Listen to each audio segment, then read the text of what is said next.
s'intéressaient pas à la politique du pays pour plusieurs raisons. Il y en avait qui étaient neutres, d'autres qui se disaient bon, bah, moi je suis pas politique, et puis d'autres qui se disaient bon, moi je suis ici, je suis binational, les choses du Gabon, je m'en occupe pas, je suis en France. La révolution était tellement forte que finalement, on n'a pas pu rester indifférent. Donc chacun est sorti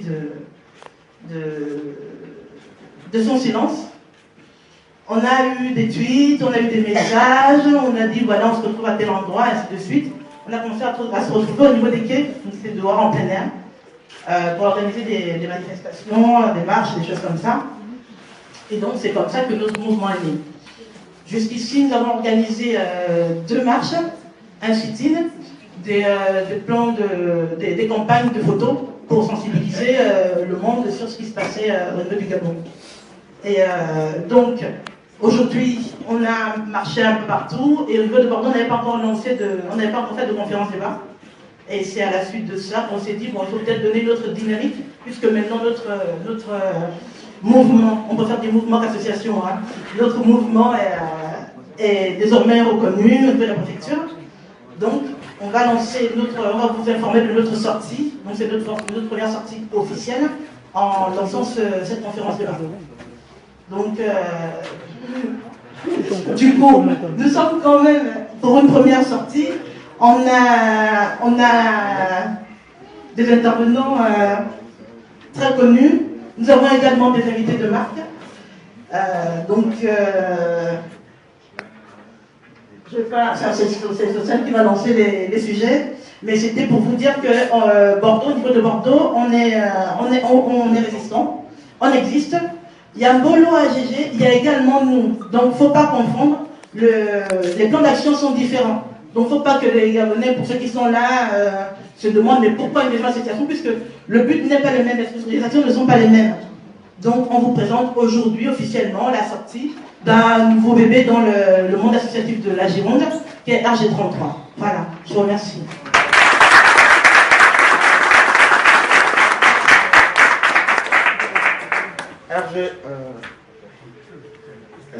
RG33 a initié à chacune de ces assemblées 1 minute de silence.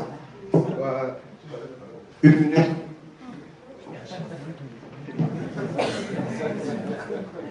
Excusez-moi des aléas techniques.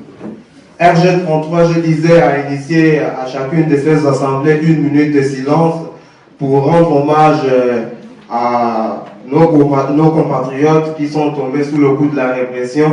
Donc, et aujourd'hui, nous fêtons aussi la journée internationale des droits de l'homme. Donc, c'est aussi pour rendre hommage à tous ceux qui, de par le monde, subissent des violences humaines, des violences et leurs droits humains sont bafoués. Donc, de ce fait, nous allons nous lever pour observer 1 minute de silence et ensuite notre chargé de la communication, Nicolas, très pointueux sur ce point-là, va entonner l'hymne national. 1 minute de silence.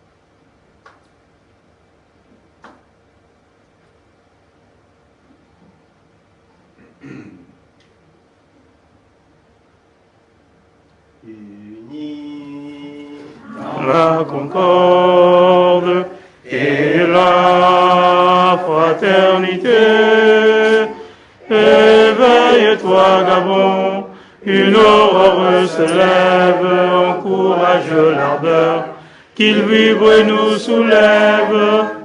C'est enfin notre essor vers la félicité.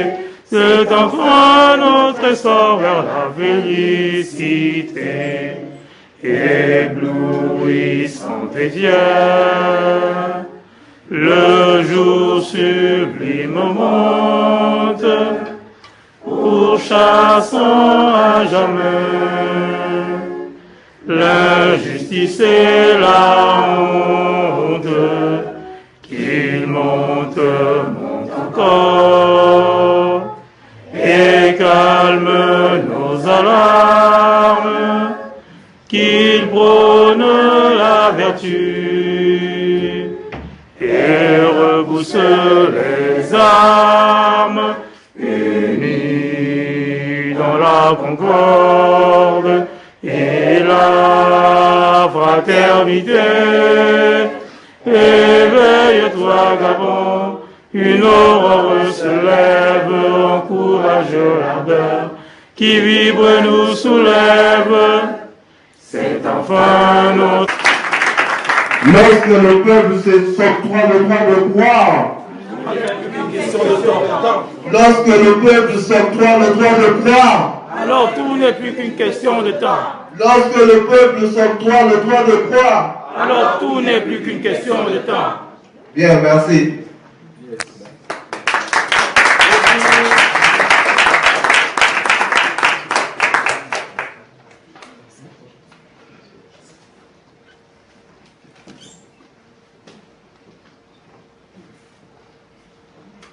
Par rapport à notre sujet, nous avons retenu 3 thèmes, donc de la résistance à la révolution. Cas du Gabon, nous avons retenu 4 thèmes qui seront développés ici par les 4 conférenciers et M. Gabanda qui éventuellement pourra prendre la parole pour nous édifier encore un peu plus. Nous remercions nos compatriotes de Toulouse, Magali, Eddy. Donc le premier thème sera développé par M. Jean-Rémy Yama, professeur à l'Université des sciences et techniques de Massougou et président de la CONACICED. Ah, du SNEC.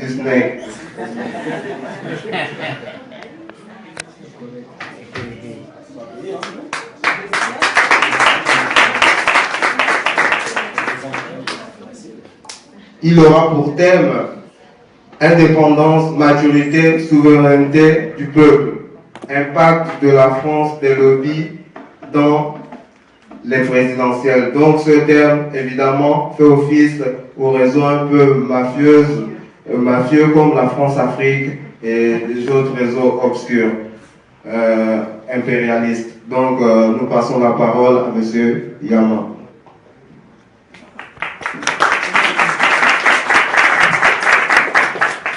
Je vais vous lever pour que vous puissiez être bien vu.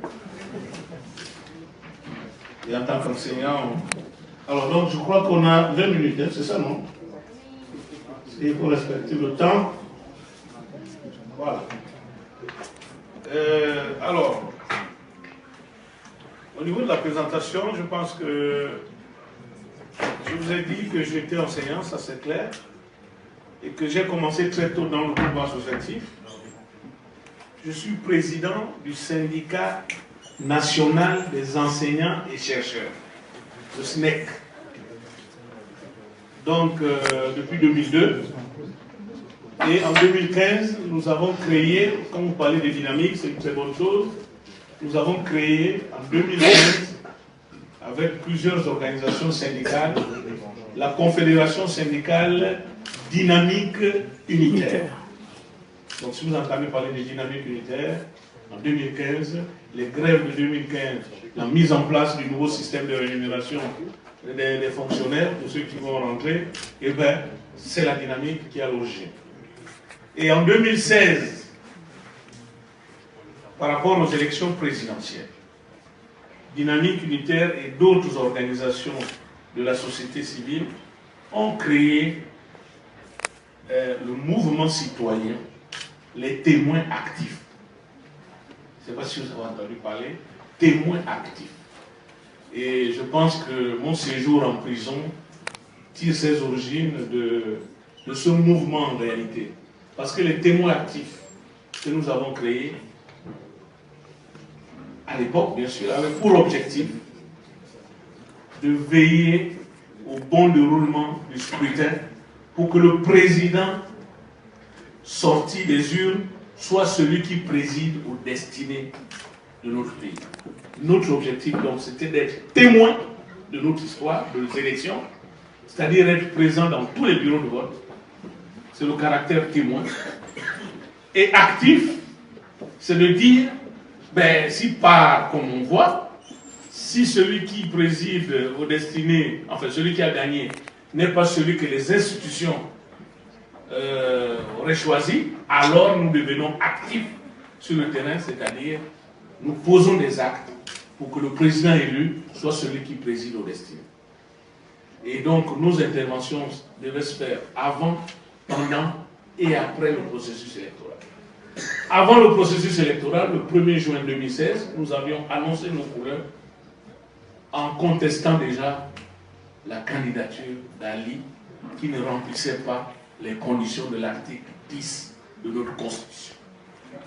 Et à ce sujet, on avait tout simplement invité Ali à se prêter donc au test d'ADN pour mettre fin à cette polémique. Évidemment, il a refusé. Et le 9 juillet, alors qu'il faisait sa manifestation pour le dépôt de sa candidature, eh bien, nous aussi, nous étions là. Maintenant, pas pour saisir la Sénat afin que sa candidature soit rejetée conformément à l'article 66 du Code électoral.